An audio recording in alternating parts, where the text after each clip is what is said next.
Hello, happiness seekers. Welcome to the third and final part of the happiness challenge for this month of Staying Curious at Work. This month's happiness challenge has been inspired by the founder of Global Curiosity Institute and the author of the best-selling book, The Workplace Curiosity Manifesto, Stefan van Hooydonk. You can listen to episode 108 to learn more about my conversation with Stefan.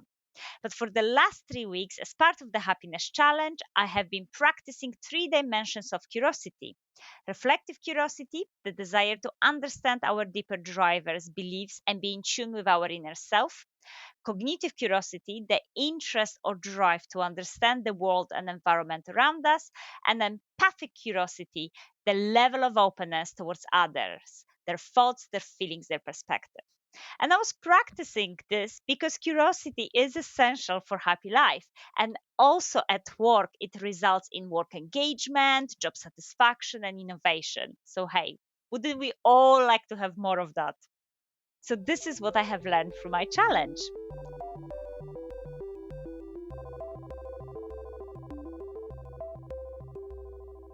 For reflective curiosity, I have completed the diagnostic available for free at the Global Curiosity Institute. And the overall score you can get on the diagnostic is 100%. And there are 4 levels, or most categories you can score. Excellent from 80%, which means you are in the flow of things and you have a high level of curiosity. Both your external environment and your internal disposition contribute to the score. Good is below 80 to 65%. That is, you are a truly curious person, but you could make some slight adjustment to improve your curiosity. Fair, which was below 65 to 50%. While you have some strengths around curiosity, you definitely need to practice and improve your curiosity muscle. And low was below 50%, where, well, you need to start developing your curiosity muscles with some simple exercises to see some improvements. So I scored overall 75% out of 100, which was marked as good, saying that yes, I'm a curious person, but I can definitely improve my curiosity, which frankly I was quite glad to hear because, well, I set up on this challenge to improve my curiosity. So I thought, okay, great, I have something to improve on.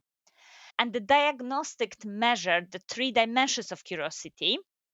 I scored the highest on empathic curiosity, and followed by self-reflective curiosity. They both were around 80% each. And actually, I scored the lowest on the cognitive curiosity, which actually I scored only slightly over 60%. And that was really interesting to see because the reason for my lower score for cognitive curiosity was because I'm a quite risk averse person. So I don't necessarily like that much uncertainty. And frankly, if I cannot solve something quite quickly, I will give up and I will actually go and ask for other people for help. And it even said in the diagnostic that even though I enjoy change and reinventing myself, and I love reading and learning about the world and visiting new places and meeting new people, I'm much more likely to be distracted by stress when I'm faced with uncertainty, which I completely agree with. But it was quite interesting to see that because of that predisposition or trait I have, I actually scored lower when it comes to cognitive curiosity, which I guess means that when I face uncertainty, I feel stress, but people who have higher level of cognitive curiosity most likely are excited to actually see what is going to happen and what can they learn. I must say, I love this diagnostic and it definitely helped me to learn more about myself. It's free, it takes around 10 minutes to complete, and I would highly recommend for you, my dear listeners, to complete it. You can just head to the website of the Global Institute of Curiosity.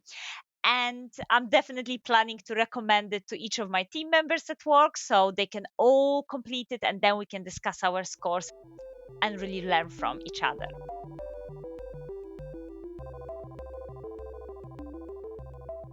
The diagnostic suggested some actions I can undertake to actually improve my curiosity muscle, which I was very happy about.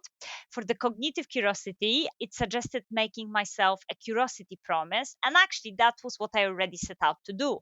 I scheduled curiosity hour and I really enjoyed it. So during that hour, I would dive into a specific topic that was of interest to me. And again, I was looking at AI in learning and development. I was looking at more wider topics, such as, okay, what's currently happening in the world with cryptocurrency. So anything that really came to my mind that I was like, oh, this would be very interesting to understand. I have researched that. And I must say that I really, really enjoyed that. But the time was often an obstacle. So sometimes I simply didn't have time to have full hour to actually research a certain topic. If that was happening, I was trying to research or learn something new within 10 minutes, so a little bit like micro learning, and I really like that. And sometimes actually I went into black hole of exploration and suddenly was like, oh no, over 1 hour has passed and I'm still researching specific topics. So I guess my advice is have a time limit if you're doing curiosity hour. Oh, and if you cannot do 1 hour, it's okay to do even 10 minutes because, again, the idea that you are curious, you're engaging in that cognitive curiosity is more important than not doing it at all.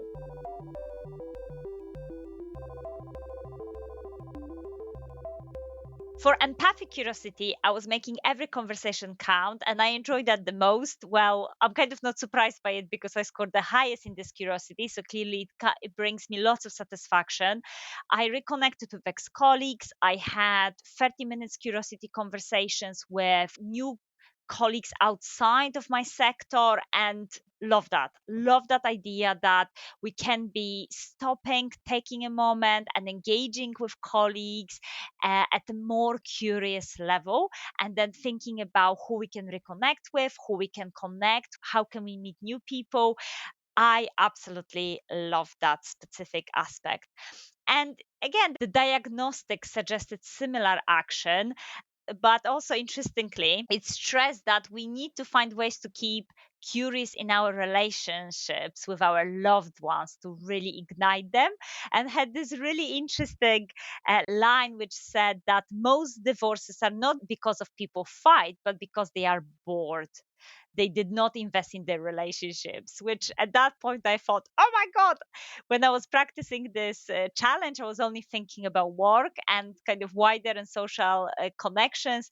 So after reading this sentence, I quickly sent this tool to my husband to ignite his curiosity about the topic and to give us something new to discuss over dinner.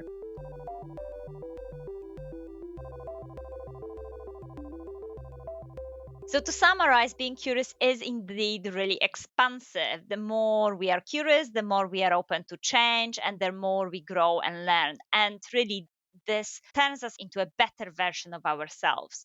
And of course, at work, it's definitely about increasing that engagement, is sparking that interest again. And I love this happiness challenge because, again, I learned so much about myself. I gain new knowledge and I reconnect with ex colleagues and I had more fun at work, which, hey, I think is very valid. So I encourage you to take the free assessment to understand your level of curiosity. And then you can take 3 actions to practice your 3 dimensions of curiosity. So, reflective curiosity, schedule a weekly reflection at work to think about your 3 strengths that you have used that week and 3 most important conversations. I do that every week. Cognitive curiosity, again, make a list of things you want to learn, then focus on one single new thing in your curiosity hour. And empathic curiosity, have curiosity conversation. Try to reconnect with old acquaintances you have lost touch with, engage with colleagues outside of your network and who have different ideas from yours. So thank you so much for listening. I hope that this month's happiness challenge has helped you to stay more curious and that you're going to continue on that journey of curiosity. Let me know how you feel about your experiences. You can find me on LinkedIn and subscribe to my newsletter. I see you at the next episode, and as always, I dare you to be happy, but this time I also dare you to stay curious. Bye.